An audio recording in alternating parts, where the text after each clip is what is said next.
নমস্কার বন্ধুরা, আনন্দমেলা পুজোবার্ষিকী 1414-তে প্রকাশিত সুকান্ত গঙ্গোপাধ্যায়ের লেখা উপন্যাস হেয়ালির অন্ধকারে এর চতুর্থ পর্ব আজ পড়ছি।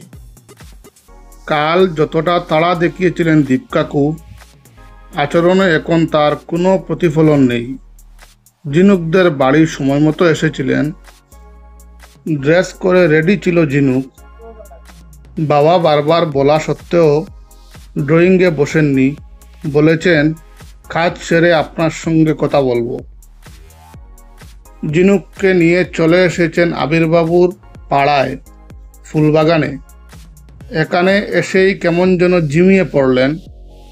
বড় একটা গাছের নিচে বাইক স্ট্যান্ড করে বললেন, দাঁড়াও, চায়ের দোকানের খোঁজ করি। ঘুম থেকে উঠে একবারই মাত্র চা খাওয়া হয়েছে। ঝিনুক বলল, আমাদের দেরি হয়ে যাবে না? আবিরবাবু যদি বেরিয়ে যান, কিন্তু চা না খেলে যে আমার মাথা কাজ করবে না, বললেন দীপকাকু। ঝিনুক বলল, ওদের বাড়িতে গেলে নিশ্চয়ই চা অফার করবেন। যদি না করেন, সুমনা বসুর মেজাজ মর্জি তো আমাদের অজানা, তখন বাড়ি মুশকিলে পড়ে যাব। ঝিনুক আর কথা বাড়ালো না। কিছু ক্ষেত্রে দীপকাকু জোর করে যুক্তি খাড়া করেন। চা দোকানের খুঁজে সঙ্গে নিয়েছিল দীপকাকুর। বেশি দূর যেতে হয়নি। রাস্তার ধারে ঝুপড়িতে চা দোকান পাওয়া গেছে। সামনের বেঞ্চে বসেছেন দীপকাকু, দোকানের সঙ্গে আলাপ জমিয়েছেন। ঝিনুক দাঁড়িয়ে আছে একটু এগিয়ে, যাতে এখান থেকে দীপকাকুর বাইকটা নজর রাখা যায়। কেন কে জানে, এবারের কেসটা ঝিনুক ঠিক আয়ত্তে নিতে পারছে না।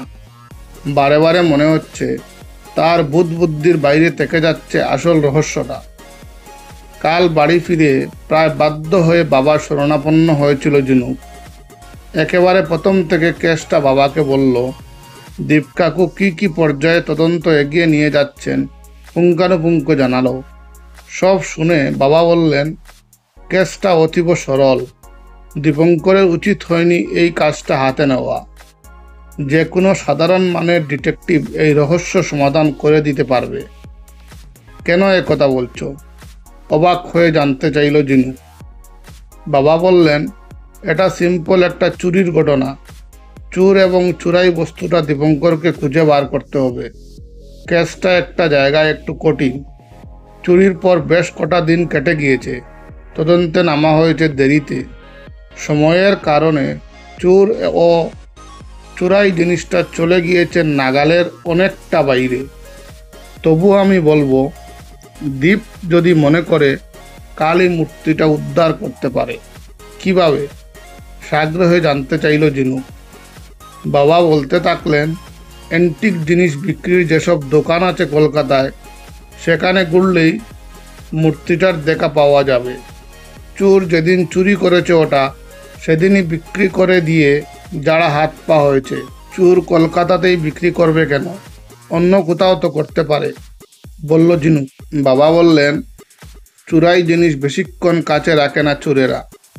মূর্তিটার উপযুক্ত মূল্য পেতে গেলে যেতে হবে কলকাতার মতো বড় কোনো শহরে, যেমন দিল্লি, মুম্বই। যেতে সময় লাগবে। পুলিশ যদি ফলো করে, বিষ্ণুমূর্তি সমেত ধরা পড়ে যাবে চোর। তাই ঝুঁকিটা নেবে না। বাবার দেওয়া যুক্তিতে কোনো ফাঁক খুঁজে পেল না ঝিনু। বলল, অ্যান্টিকের দোকান ঘুরে মূর্তিটা না হয় পাওয়া গেল, চোরকে ধরা যাবে কি করে? এটা এমন কিছু ব্যাপার নয়। দোকানদারকে জিজ্ঞেস করলেই বিক্রি করতে আসা লোকটার চেহারা বর্ণনা দেবে। বাকিটুকু বার করা দ্বীপের কাছে জলবাদ। তাহলে দীপকাকু কেন এই রাস্তায় হাঁটছেন না? ঝিনুকের প্রশ্নের উত্তরে বাবা বললেন, আমার মনে হয় এই কেসটাকে নেট প্র্যাকটিস হিসেবে নিয়েছে দীপ। অনেকদিন হয়তো হাতে কোনো কাজ নেই, তাই ইচ্ছে করে জটিল পদ্ধতিতে রহস্য সমাধানের চেষ্টা করছে। ও টার্গেট করেছে মূর্তিটা উদ্ধার এবং চোরকে ধরা, দুটো কাজ একসঙ্গে করবে। সেই জন্যেই জালটা বড় করে বিছিয়েছে। বাবার মতামত এখনও দীপকাকুকে জানানোর সুযোগ পায়নি ঝিনুক। এতটুকু সময় নষ্ট করেননি ঝিনুকদের বাড়িতে। ঝিনুককে বাইকে তুলে সোজা এখানে বাবার দৃষ্টিকোণটা দীপকাকুকে একবার জানিয়ে রাখা ভালো। কঠিন কেস হ্যান্ডেল করতে অভ্যস্ত দীপকাকু বোধহয় সোজা কেসটাকে জটিল করে ফেলছেন। ঘুরে দাঁড়িয়ে ঝিনুক চায়ের দোকানের দিকে পা বাড়ালো। দীপকাকুর হাতে চায়ের গ্লাস। এগিয়ে আসতে আসতে ঝিনুক শুনতে পেল দীপকাকু চা দোকানিকে জিজ্ঞেস করছেন, এ পাড়ায় কোনো হোটেল বা লজ টাইপের কিছু নেই? পা থেমে গেল ঝিনুকের। হোটেল লজের খোঁজ করছেন কেন দীপকাকু? কেসটা সলভ করার জন্য এ পাড়ায় কদিন থাকার প্ল্যান করছেন নাকি? দোকানি উত্তর দিল, হোটেল নেই, লজ আছে। খুব ভালো কিছু নয়। পেশেন্ট পার্টির লোক, স্কুল কলেজের ছাত্ররা, কখনো তাদের বাবা মায়েরা এসে থাকেন। কোন বাড়িটা গো? জানতে চাইলেন দীপকাকু। চা দোকানি হাত তুলে হলুদ রঙের চারতলা একটা বাড়ি দেখালো। বাড়িটা পুরনো, রং নতুন, কিছুদিন আগে করানো হয়েছে মনে হয়।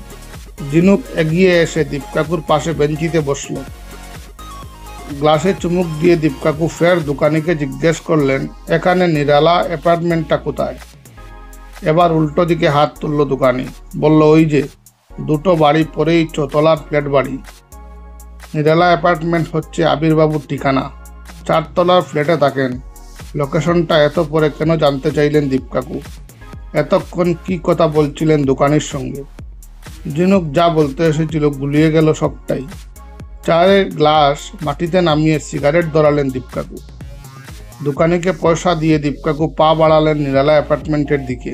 পাশে চলল ঝিনুক। প্রায় মিনিট কানেকের উপর হয়ে গেল। আবিরবাবুর ফ্ল্যাটে বেল বাজিয়ে বন্ধ দরজার সামনে দাঁড়িয়ে আছে ঝিনুকরা। ধৈর্য হারিয়ে ঝিনুক বলল, কি হলো রে বাবা, খুলছে না কেন?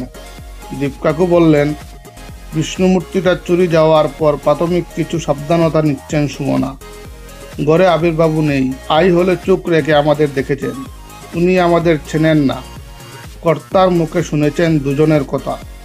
একবার বোধহয় ফোন করে নিলেন আবিরবাবুকে।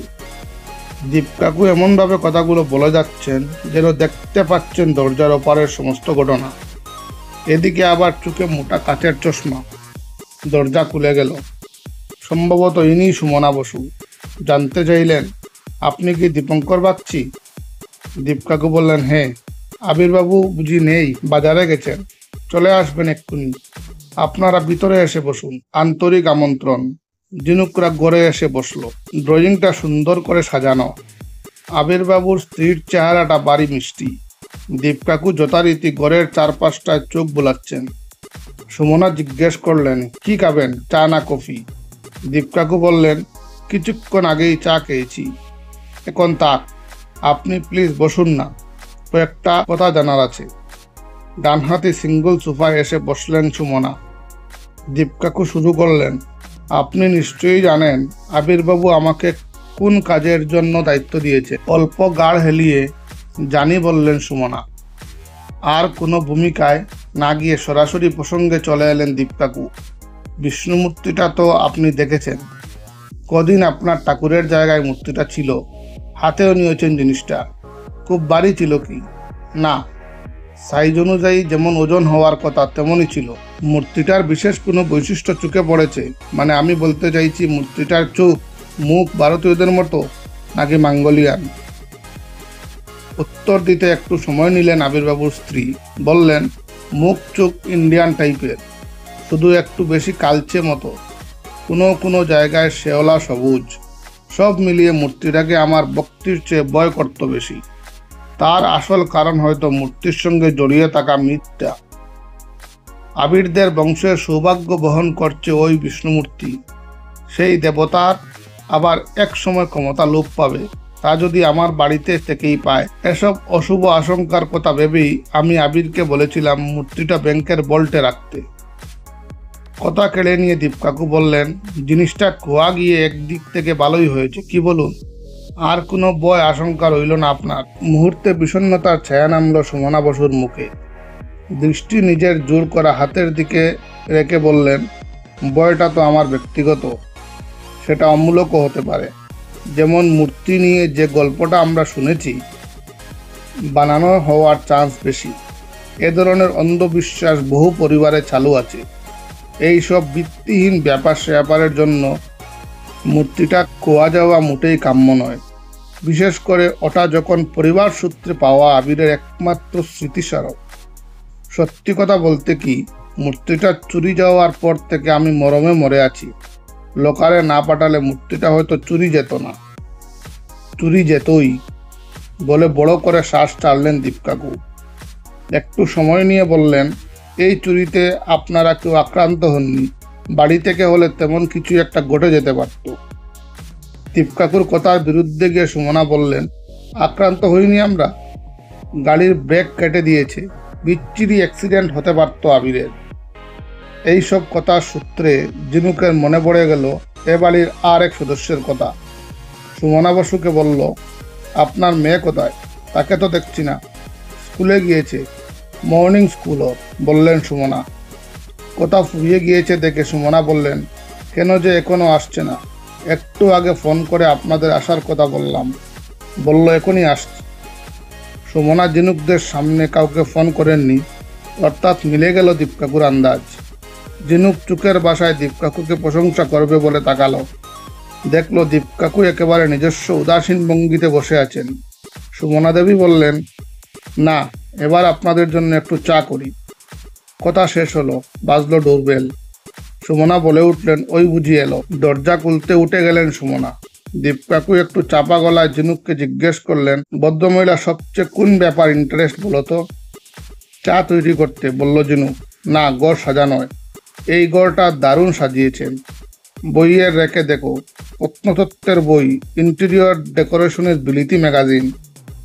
যার মানে দাঁড়ালো বিষ্ণুমূর্তিটার মূল্য কিছুটা হলেও সুমনা দেবীর পক্ষে আন্দাজ করা সম্ভব। ঘর সাজাতে গেলে অনেক ধরনের পিস লাগে। দীপকাকু হয়তো আরও কিছু বলতেন, সন্দেহের তীরটা ফের বাগিয়ে ধরেছেন সুমনা বসুর দিকে। ঘরে এসে দাঁড়ালেন আবিরবাবু, হাতে বাজারের ব্যাগ। আক্ষেপের সুরে বললেন, আই এম সো সরি, আপনারা এসেছেন শুনে রিক্সা নিলাম, তাড়াতাড়ি আসা যাবে। 3 বার চেন পড়লো রিক্সাটার, আপনাদের অনেকক্ষণ বসে থাকতে হলো। ইটস অল রাইট, কোনো অসুবিধে হয়নি আমাদের। আপনার স্ত্রীর সঙ্গে আলাপ হয়ে গেল, বললেন দীপকাকু। বাজারের ব্যাগ স্ত্রীর হাতে চালান করে আবিরবাবু বসলেন সোফায়। বললেন, আপনারা যদি একটু জানিয়ে আসতেন বাজারে পরে বেরোতাম। দীপকাকু বললেন, আমরা ঠিক আপনার বাড়ি আসবো বলে বেরোইনি, এদিকে একটা কাজে এসেছিলাম, ভাবলাম দেখা করে যাই। সারপ্রাইজ ভিজিটের প্ল্যানটা ম্যানেজ দিলেন দীপকাকু। আবিরবাবু বললেন, ভালোই করেছেন, আমার ফ্ল্যাটটা আপনাদের দেখা হয়ে গেল। স্বামী স্ত্রী দুজনের ব্যবহার খুব আন্তরিক, স্বভাবও মার্জিত। দীপকাকু কেন যে এদেরকেও সন্দেহের তালিকায় রেখেছেন।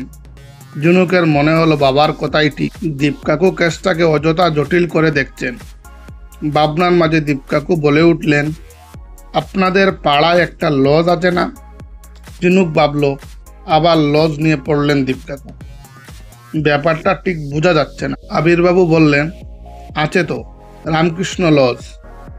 আপনি কি করে জানলেন? প্রশ্নটা পাশ কাটিয়ে দীপকাকু জানতে চাইলেন, আপনার ফ্ল্যাট থেকে লজটা দেখা যায়? বারান্দায় দাঁড়ালে দেখা যায়, বললেন দীপকাকু। সোফা ছেড়ে উঠে পড়লেন দীপকাকু। বললেন, চলুন একবার দেখব। বেশ তো, কারণটা জানতে পারি কি? এখন নয়, সময় হলেই বলবো, বললেন দীপকাকু। আবিরবাবুর পিছন পিছন ঝিনুকরা বারান্দায় এসে দাঁড়ালো। আবিরবাবু আঙ্গুল দেখিয়ে বললেন, ওই যে লজটা। 4 তলার ব্যালকনিতে দাঁড়িয়ে লজের পুরোটাই দেখা যাচ্ছে। দীপকাকু এক দৃষ্টে তাকিয়ে আছেন। ঝিনুক সবে ভাবছিল, এবার নিশ্চয়ই দীপকাকুর প্যান্টের পকেট থেকে বেরোবে ছোট্ট অথচ জোরালো দূরবীনটা। বেরোলো। ওটা চোখে দিয়ে দীপকাকু লজটা দেখছেন। দেখা যেন ফুরোচ্ছে না। লজের লোক ন্যায্য কারণে কমপ্লেন করতেই পারে। এক সময় দেখা শেষ হলো। দীপকাকু বললেন, লজটা একবার যেতে হবে, ম্যানেজারকে কয়েকটা কথা জিজ্ঞেস করার আছে। আবিরবাবু বললেন, চলুন, ম্যানেজারের সঙ্গে ভালো আলাপ আছে আমার, তাহলে যাওয়া যাক, বলে ঘরের দিকে ফিরলেন দীপকাকু। ড্রয়িংয়ে এসে ঝিনুকরা দেখলো সেন্টার টেবিলে সাজানো আছে চা ছাড়াও আরও অনেক কিছু, কেক, বিস্কুট, চিপস, যাকে বলে একেবারে হাই টি। রামকৃষ্ণ লজটা বাইরে থেকে যতটা পরিষ্কার পরিচ্ছন্ন লাগছিল, ভিতরে এসে দেখা গেল উল্টো। বাঙ্গা উঠোন, ফাটা দালান। ম্যানেজারবাবু মানুষটি যেন পুরনো বাংলা সিনেমার পার্শ্ব চরিত্র। মাথায় টাক, চোখে চশমা, পরনে আধময়লা ধুতি পাঞ্জাবি। দীপকাকুর কার্ড পড়ে রীতিমতো গাবড়ে গেলেন। বললেন, আমাদের লজে কি কোনো কুখ্যাত লোক লুকিয়ে আছে স্যার? দীপকাকু বললেন, এখন নেই, কিছুদিন আগে হয়তো ছিল। কোন লোকটা স্যার? কাপা গলায় প্রশ্ন করলেন লজ ম্যানেজার বিনোদ সামন্ত। আলাপ পর্বের গোড়ায় নামটা জানা গিয়েছে। দীপকাকু বললেন, আপনাদের 4 তলার পূবমুখ গড়টায় এখন কোনো বোর্ডার আছে? আছে স্যার, মানে বুক আছে। একটু আগে লোকটা বেরিয়ে গেল, ফিরবে রাতে। কবে এসেছে লোকটা? কাল স্যার। তার আগে কে ছিল? মাঝে 3 দিন ফাঁকা ছিল। তার আগে বুকিং ছিল গোপাল রায়ের। কতদিন ছিলেন উনি? 10 দিন। 10 দিন? বিস্ময়ের সঙ্গে কথাটা রিপিট করলেন দীপকাকু। বিনোদবাবু বললেন, অবাক হওয়ার কিছু নেই। এখানকার বর্ডাররা অনেক দিন ধরেই থাকে। কলকাতায় যাদের আত্মীয় স্বজন নেই, এখানে উঠতেই পছন্দ করে বেশি। রেট অনেক সস্তা যে। কলকাতায় যারা কাজে কর্মে আসে তারাই ওঠে। গোপাল রায়ের বয়স কত জানতে চাইলেন দীপকাকু। বিনোদবাবু বললেন, 30-এর নিচেই হবে। কালোর উপর সুটাম চেহারা। কি কাজে এসেছিল জানেন? তা কিছু বলেনি। মাঝে মধ্যে বাইক নিয়ে বেরিয়ে যেত। বাইক শুনে ঝিনুকরা 3 জনে হোঁচট খেল। কপালে বাজ ফেলে দীপকাকু জিজ্ঞেস করলেন, কি রঙের বাইক? নিশ্চয়ই খেয়াল আছে আপনার। কালো, বললেন বিনোদবাবু। হার্টবিট বেড়ে গেল ঝিনুকের।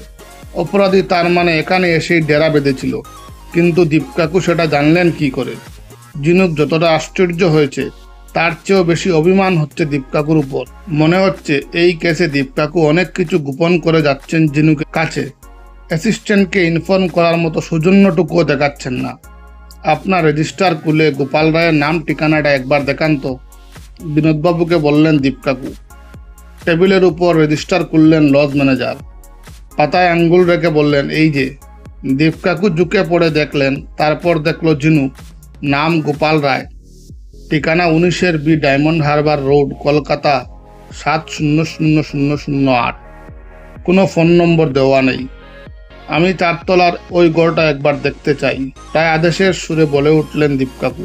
বিনোদবাবু আমতা আমতা করে বললেন, কিন্তু স্যার, ওটা তো এখন অন্য লোকের ভাড়া নেওয়া। তাছাড়া ঘরে তালা দিয়ে গেছে। আপনাদের কাছে ডুপ্লিকেট চাবি থাকে, সেটা দিন। আর ওই ঘরে যে বয় সার্ভিস দেয় তাকে ডাকুন। নান্টু, নান্টু বলে 2বার হাঁক দিয়ে বিনোদবাবুর ড্রয়ার খুলে ডুপ্লিকেট চাবি বার করে দিলেন। বলুন বাবু, বলে বছর 20 একটা ছেলে এসে দাঁড়ালো বিনোদবাবুর সামনে। বিনোদবাবু বললেন, এদের 108 নম্বর দরজা খুলে দে। চাবিটা ম্যানেজার বাবুর কাছ থেকে নিয়ে নান্টু চাপা গলায় জানতে চাইল, পুলিশ? ওরকমই। তোকে যা বললাম কর, বলে রেজিস্টার বন্ধ করলেন বিনোদবাবু। নান্টুকে ফলো করে ঘুরে গিয়েছিলেন দীপকাকু। কি মনে পড়তে দাঁড়িয়ে গেলেন। বিনোদবাবুর দিকে ফিরে বললেন, একটা কাজ করুন তো। যে পাতায় গোপাল রায়ের নাম ঠিকানা লেখা আছে ওটা জেরক্স করে রাখুন। আমি উপর থেকে ঘুরে এসে নিয়ে যাব। আচ্ছা ঠিক আছে, বললেও মুখে বিরক্তি গোপন করতে পারলেন না ম্যানেজার। নান্টুর সঙ্গে সিঁড়ি ধরে উঠতে থাকলো ঝিনুকরা। 4 তলায় এসে রুমের তালা খুলল নান্টু। 4 জনই ঘরে ঢুকে দাঁড়ালেন। এক ধরনের অনধিকার প্রবেশ। রুমটা একজন বুক করে নিশ্চিত মনে তালা দিয়ে গিয়েছে। লোকটা খুবই অগুছালো প্রকৃতির। বেড কভার গাঁঠা, দেওয়ালে এক প্রান্ত থেকে অপ্রান্ত দড়ি টাঙ্গানো, গামছা গেঞ্জি শুকোতে দেওয়া আছে।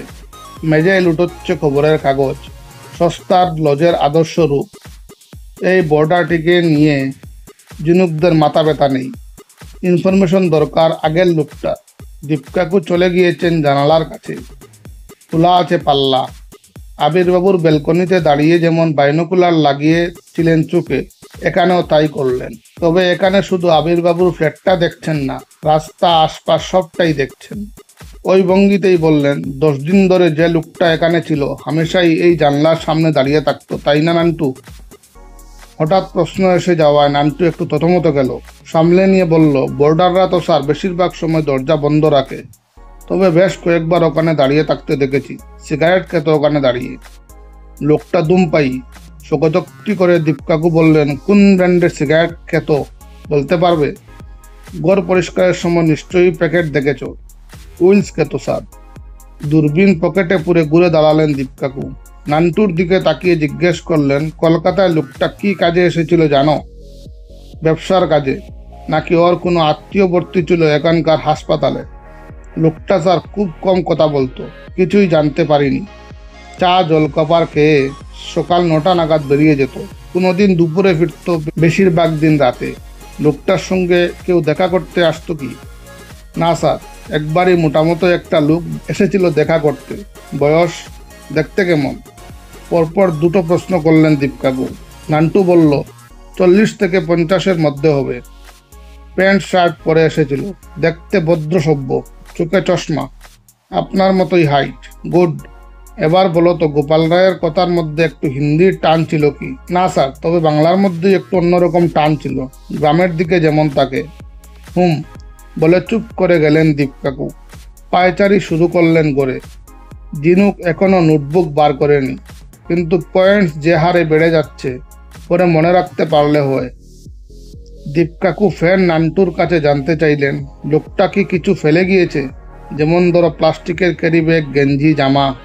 নান্টু বলল, না স্যার, বর্ডাররা কিছু না কিছু ফেলে যায়। এই লোকটা একটা দেশলাই বাক্সও ফেলে যায়নি। আর এমন কিপ্টে, যাওয়ার সময় মাত্র 10 টাকার টিপস দিয়েছে। নান্টুর খুব শুনে আর একটু বলে হেসে ফেলতো জুনু। দীপকাকুর গম্ভীর মুখ দেখে সামলে নিল। আবিরবাবুও বেশ থমকে আছেন, নিবিষ্ট মনে জীবনের প্রথম গোয়েন্দা তদন্ত দেখছেন। দীপকাকু বললেন, বাইকের নম্বরটা বলতে পারবে নান্টু? উত্তর দিতে সময় নিল নান্টু।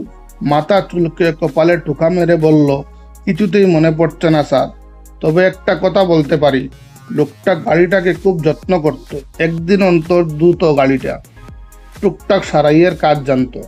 Okay fine. বলে ঘর থেকে বেরিয়ে এলেন দীপকাকু। জিনুকরাও বেরিয়ে এলো। নান্টু তালা লাগাচ্ছে দরজায়।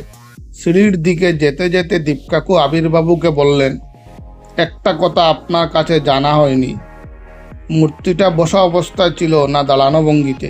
পদ্মাসনে বসা, বললেন আবিরবাবু। পদ্ম ফুলের উপর বসা ছিল কি? রাইট, একদম ঠিক বলেছেন। পায়ের নিচে পদ্ম পাপড়ির মোটিভ ছিল। উত্তেজিত কণ্ঠে বলে উঠলেন আবিরবাবু। জিনুক অবাক হলো দীপকাকুর কল্পনা শক্তি দেখে। তদন্তের কাজ তেমন কিছু এগোয়নি। দীপকাকু এখনই যেন দেখতে পাচ্ছেন মূর্তিটা। রামকৃষ্ণ লজ থেকে বেরিয়ে জিনুকরা 3জন চলে এলো গাছতলায়। লজ ম্যানেজার গোপাল রায়ের নাম লেখা পাতাটার জেরক্স দিয়েছেন। বাইকে বসে দীপকাকু আবিরবাবুকে চিন্তান্বিত গলায় বললেন, মনে হচ্ছে পুরুলিয়া একবার যেতে হবে। প্রস্তাব লুফে নিলেন আবিরবাবু। বললেন, কোনো অসুবিধে নেই, কবে যাবেন বলুন? প্রশ্নটা যেন শুনতেই পেলেন না দীপকাকু, যেন নিজেকেই বলছেন। সেইভাবে বলে গেলেন, মূর্তিটার ইতিহাস জানা খুব জরুরি। আমার ধারণা মূর্তিটার ইতিহাসের মধ্যেই লুকিয়ে আছে সূত্র, যা ধরে আমরা সহজেই পৌঁছে যাব সমাধানে। চুরাই জিনিসটা না পেলেও চুরকে অন্তত শনাক্ত করতে পারবো। কথা কেটে আবিরবাবু বলে উঠলেন, কিন্তু একটা মুশকিল আছে। মূর্তিটার ইতিহাস জানতে গেলে জেঠুমনির শরণাপন্ন হতে হবে আমাদের। সেক্ষেত্রে বিষ্ণু মূর্তিটা যে চুরি গিয়েছে বলা চলবে না। বলবো না, বললেন দীপকাকু। আবিরবাবু বললেন, তাহলে তো আপনার আসল পরিচয় গোপন করতে হয় জেঠুমনির কাছে। করবেন? বলবেন বন্ধুকে নিয়ে বেড়াতে এসেছেন। আবিরবাবু ফের জানতে চাইলেন, তাহলে কবে যাওয়া হচ্ছে? কাল বলবো আপনাকে, এখানে আরও কিছু ইনভেস্টিগেশন বাকি আছে। বলে হেলমেটটা পরে নিলেন দীপকাকু। জিনুক সিটের পিছনে উঠে বসলো। বাইপাসে উঠে এলো বাইক। এই মুহূর্তে জিনুকের জানার ইচ্ছে হচ্ছে না কোথায় যাচ্ছে। মাথায় ঘুরছে পুরুলিয়া, কোনো দিন যাওয়া হয়নি। বন্ধুরা কয়েকজন গিয়েছে, গল্প করেছে অযোধ্যা পাহাড়ের। এই কেসে খানিকটা অযোধ্যা পাহাড়ের পোর্শন থাকলে ভালো হয়। ডাকিনী গুহায় হয়তো কোনো কাপালিক বিষ্ণুমূর্তিটা পুজো করছে। জিনুকরা গিয়ে পৌঁছতেই তেড়ে এলো ত্রিশূল নিয়ে। কল্পনা বেশ তরতর করে এগোচ্ছে। গল্পের মতো করে লিখলে কেমন হয়? আগে একবার ডিটেকটিভ গল্প লেখার চেষ্টা করেছিল জিনুক, সফল হয়নি। সাহায্য নিতে হচ্ছিল দীপকাকুর। গল্পটা নিজের তাকছিল না, এখন বোধহয় পারবে। দীপকাকুর সঙ্গে থেকে মাথাটা আগের থেকে শার্প হয়েছে নিশ্চয়ই। রোদ চড়ছে, রীতিমতো গরম করছে জিনুকে। দীপকাকুর এবার একটা গাড়ি কেনা উচিত। কথাটা একবার তুলেছিল জিনুক। দীপকাকু বললেন, বাইকে চোর বদমাশদের যেরকম চেস করা যায়, কারে সেটা সম্ভব নয়। কথাটায় যুক্তি আছে, কিন্তু এখনো পর্যন্ত দীপকাকু বাইক নিয়ে কাউকে তাড়া করেছেন বলে শুনেনি জিনুক। এই কেসটায় হয়তো দরকার হতে পারে, কেননা বাইক ব্যবহার করে অপরাধী। দীপকাকুর পিছনে বসে ভবানীপুর অঞ্চলে চলে এসেছে জিনুক। মিন্টো পার্ক পেরিয়ে একটা দোকানের সামনে গাড়ি থামালেন। দোকানের নাম পড়ে হতাশ হলো জিনুক। এত ঘোরাঘুরির পর অবশেষে এখানে। দোকানের নাম অ্যান্টিক ওয়ার্ল্ড। বাবা অনেক আগেই বলেছিলেন এইসব দোকানে মূর্তিটার খোঁজ নিতে। দীপকাকুর এত পরে সেটা মাথায় এলো। কোনো কমেন্ট না করে দীপকাকুর সঙ্গে দোকানে এসে ঢুকলো জিনুক। এই ধরনের দোকানে জিনুক এই প্রথম এলো। কারুকার্যময় নানান জিনিস, বিশাল দেওয়াল গড়ি, জার লন্ঠন, মোমদানি, কিনসুজ, ওয়েল পেন্টিং, পুরনো ডিজাইনের কালচে চেয়ার, টেবিল, সোফা, নানান সাইজের মূর্তি। এত জিনিসের মধ্যে দোকানদার উদাও। ঘরে অতীত গন্ধ। দীপকাকু ডাক দিলেন, mister Sanghvi. Hello mister Sanghvi. Yes sir, I am here. বলে আদ্যিকালের আসবাবের পিছন থেকে বেরিয়ে এলেন এক বৃদ্ধ। মাথার চুল পুরো সাদা। কাউন্টারে এসে দীপকাকুকে বললেন, বলুন mister Bagchi, what can I do for you? Jhinuk বুঝতে পারলো এরা দুজনেই পূর্ব পরিচিত। দীপকাকু শুরু করলেন, একটা বিশেষ দরকারে আপনার কাছে এলাম। আপনি তো অনেক মূর্তি কেনাবেচা করেছেন। 4 হাতওয়ালা বুদ্ধ মূর্তি কখনো দেখেছেন? দেখিনি, শুনেছি। Very rare thing. অনেক দাম হবে। আছে নাকি আপনার কাছে? দীপকাকু মাথা নাড়লেন। তারপর বললেন, 4 হাতের বিষ্ণু মূর্তি নিশ্চয়ই কমন হলেও পুরনো জিনিস আজকাল পাচ্ছি কোথায়? জিনুক আন্দাজ করছে মূর্তিটা এখানে বিক্রি হয়েছে কিনা। সেটাই গ্রুপতে ভেরিফাই করছেন দীপকাকু। কিন্তু বুদ্ধ মূর্তির কথাটা কেন এলো বুঝতে পারছে না। দীপকাকু ফের সাংভিকে বললেন, আপনার কাছে ছোট সাইজের এই ধরুন 6 ইঞ্চির কোনো বুদ্ধ বা বিষ্ণু মূর্তি আছে? আছে। 6, 8, 12 সব সাইজের একটা দুটো করে পাবেন। আপনি ছোট সাইজের দুটো অন্তত দেখান। ওকে। বলে দৃঢ় পায়ে আসবাবের আড়ালে চলে গেলেন সাংভি। একটু পরেই ফিরে এলেন 2 হাতে দুটো মূর্তি নিয়ে। দুটোই রাখলেন কাউন্টারের উপর। মূর্তি দুটো দেখতে প্রায় এক, দুটোরই দুটো করে হাত। বুদ্ধদেবের বিখ্যাত কার্ল হেয়ার, বিষ্ণুর মাথায় মুকুট। মূর্তিগুলো হাতে নিয়ে উল্টে পাল্টে দেখলেন দীপকাকু। আন্দাজে ওজনও নিলেন। সাংভিকে বললেন, কলকাতার নামি পয়সাওয়ালা লোক এইসব মূর্তি কালেকশন করে, তাই না? ইয়েস, তারাই আমার অ্যাকচুয়াল কাস্টমার। লো ইনকাম গ্রুপের 1-2 জন গোশ সাজানোর জন্য কিনতে আসে। কস্ট এফোর্ড করে উঠতে পারে না, বললেন সাংভি।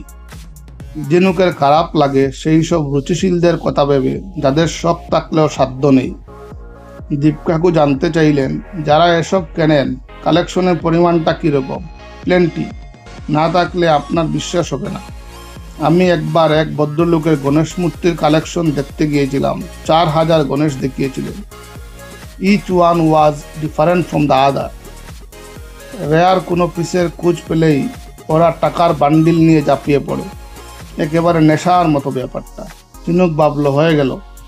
এই মূর্তিটার খুঁজে তারা হন্যে হয়ে ঘুরে বেড়াচ্ছে। কলকাতার কোনো টাকার কুমিরের সংগ্রহশালা নিশ্চয়ই ঢুকে গিয়েছে এতক্ষণে।